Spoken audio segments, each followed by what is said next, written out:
हम जेबै बोलबम अही सावन में, हम जेबै बोलबम अही सावन में, सावन में जल भरब हम कांवर में यो गंगा, जल भरब हम कांवर में।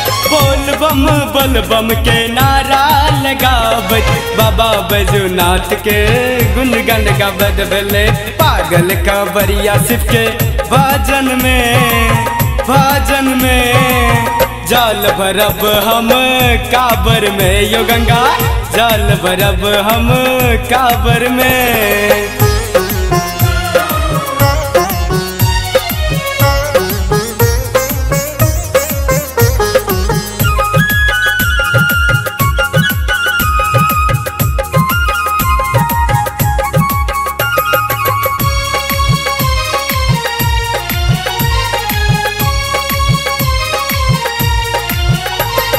सुल्तानगंज में गंगा नहेबे, जल भर का कांवर उठेबे। सुल्तानगंज में गंगा नहेबे, जल भर का कांवर उठेबे। सब दुख दर्द हम सह के हम जेबे, शिव भोला से हम अर्जी लगेबे।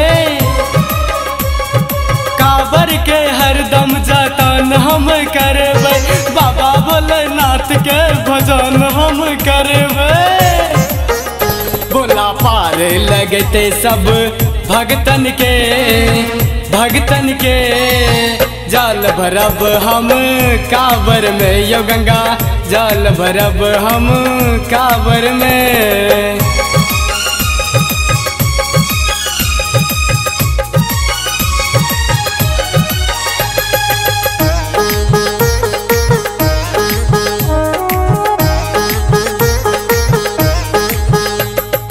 भोला भेजल के खबरिया को ना जेबे हम बैजू दुअरिया। बड़ा कठिन छै डगरिया, बड़ी दूरी छै देवघर नगरिया। मन में बाबा के सुमरन हम करबै, सब मनोकामना पूरा हम करबै।